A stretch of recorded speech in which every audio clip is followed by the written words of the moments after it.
La pauvre chèvre, couverte de piquants, est retournée à la ferme du père Michaud. Et quand le fermier l'a vue, il a eu pitié d'elle. Alors il lui a enlevé tous ses piquants et il l'a soignée. Elle est restée plusieurs jours.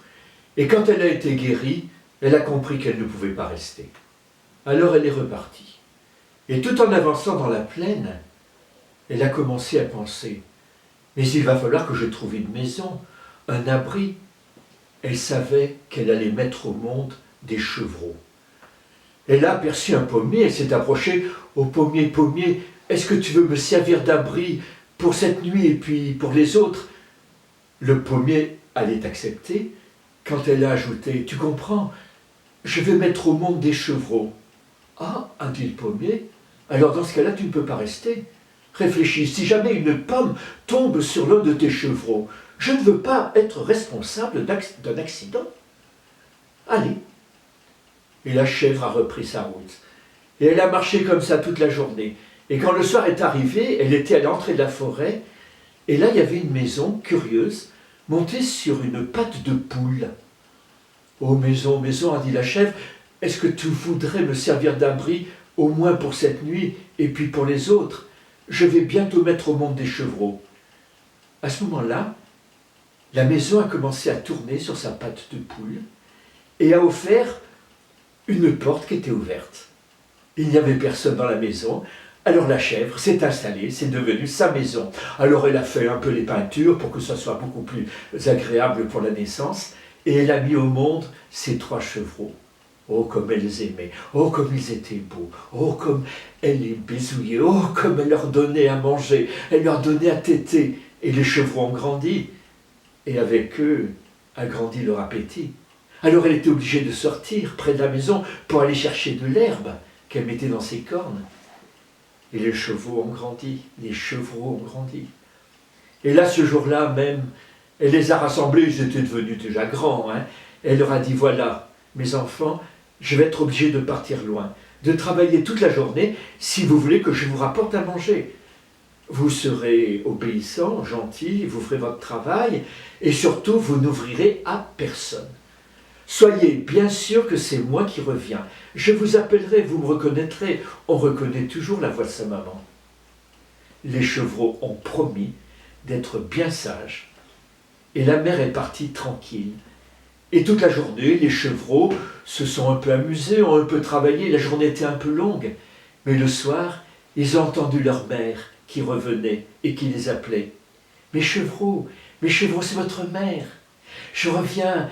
J'ai de l'herbe plein des cornes et le lait coule sur mes sabots. » Quand ils ont entendu la voix douce de leur mère, vite ils ont ouvert la porte. Et ce soir-là, ça a été une vraie fête. Oh, comme ils ont bien mangé, comme ils ont bien bu, comme ils ont bien ri. Et le lendemain, la mère leur a dit, eh bien voilà, dorénavant, ça sera notre vie quotidienne. Moi, je partirai travailler toute la journée et vous saurez bien vous occuper. Et c'est ce qu'ils ont fait, et eux-mêmes, ils trouvaient des choses à faire pour le soir quand leur mère reviendrait, des petites surprises. Seulement voilà, il y a un loup de la forêt qui est sorti un jour, qui s'est caché derrière des buissons et qui a observé tout ce qui se passait et qui a écouté. Et il a très bien vu quand la chèvre revenait le soir, et il a très bien vu quand elle appelait ses chevreaux, et il a très bien vu que la porte s'ouvrait, que la chèvre rentrait. Alors le loup s'est dit, c'est pas bien compliqué, moi demain je viendrai avant que la chèvre revienne. Je chanterai, les chevreaux m'ouvriront, je rentrerai, je mangerai les chevreaux. Et rien qu'à cette idée, il en avait la bave qui lui coulait le long de la gueule. Et c'est ce qu'il a fait le lendemain. Avant que la chèvre ne soit de retour, il s'est mis devant la maison et il a appelé. « Ouvrez mes chevreaux, c'est votre mère qui vous apporte de l'herbe dans ses cornes. » Oh, les chevreaux ont éclaté de rire. Espèce d'imbécile. Tu es le loup, on t'a reconnu. Le loup n'a pas compris, il s'est dit, ah, il y a quelque chose, et puis, ah, ça doit être ma voix. Alors il est allé chez le forgeron.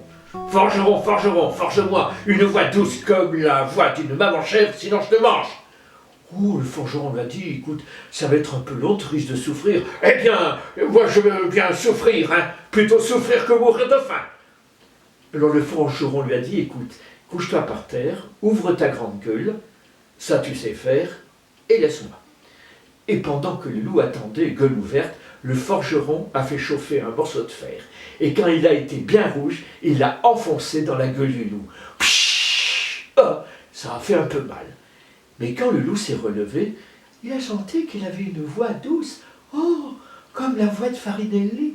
Alors vite, il a couru jusque devant la maison des chevreaux. « Mes chevreaux, c'est votre mère qui vous apporte de l'herbe dans ses cornes. » Aussitôt les chevreaux, enfin au moins les deux aînés, croyant entendre leur mère, ont ouvert la porte. Le petit, lui, s'est vite réfugié sous la cuisinière. Il a vu le loup rentrer et dévorer ses frères, et partir en laissant là, au milieu de la salle, la peau et les os. Quand le soir la chèvre est arrivée, quand elle a vu la porte ouverte, tout de suite elle a compris qu'il était arrivé un malheur. Elle s'est précipitée. Il y a son petit dernier qui est sorti de dessous la cuisinière, qui en pleurant a tout raconté. Il a eu une lueur méchante dans l'œil de la chèvre. Elle a dit à son enfant, « Va dans ta chambre, je vais préparer notre vengeance. » Elle a ramassé la peau, elle a ramassé les os, elle est allée dans la cuisine, elle les a écrasés pour en faire de la fine farine, et avec cette farine qu'elle a ajoutée avec du lait, du beurre, elle a fait de la pâte à crêpes. Elle a fait des crêpes. Et quand les crêpes ont été toutes bien prêtes, elle est sortie pour aller inviter la voisine, la renarde. « Et renarde, j'ai fait des crêpes, est-ce que tu viens en manger quelques-unes avec moi ?» « Oui, dit la renarde, le temps de m'habiller, et puis j'arrive. » Et la chèvre a ajouté, « Mais invite donc le loup aussi, je le ferai. » La chèvre est rentrée, elle a installé des assiettes pour recevoir ses invités. Pendant ce temps, la renarde, après s'être maquillée, s'être bien habillée, est passée par chez le loup en lui disant « Hé loup, tu viens? Il y a la chèvre qui nous invite à manger des crêpes. » Le loup a dit « Alors non seulement je mange les petits, mais encore elle me vite à prendre le dessert. » Et il a suivi la renarde. La chèvre les a fait rentrer, les a installés autour de la table. Elle a apporté les crêpes et elle a demandé au loup de faire la distribution. Et le loup, il a commencé à donner une crêpe à la renarde, à prendre 2 crêpes pour lui. Il a voulu en donner une à la chèvre, mais la chèvre a dit « Non, mangez, moi je n'ai pas très faim. » Et pendant que le loup distribuait les crêpes, et pendant que le loup se goinfrait, la chèvre est descendue dans une pièce en dessous, une sorte de cave. Et là au milieu, elle a planté un grand pic et elle a allumé un feu. Et puis elle est remontée. Le loup était en train de lécher comme ça le beurre qui restait au fond de l'assiette. La chèvre lui a dit « Vous avez bien mangé ?»« Ah oui, dit le loup. Alors maintenant, on va jouer un petit jeu. »« Quoi ?»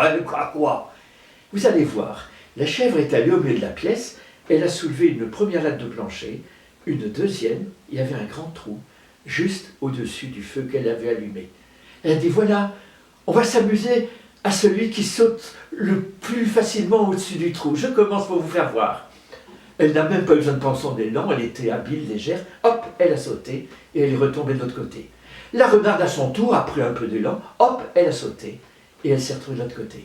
Quand ça a été le tour du loup, il a eu beau prendre son élan, il était là avec son gros ventre, hein, et il s'est avancé. Et quand il arrive à la hauteur du trou, il est tombé, il s'est empalé sur la grande pique et il a brûlé. Et la chèvre l'a laissé brûler jusqu'au dernier petit os, jusqu'au dernier petit poil.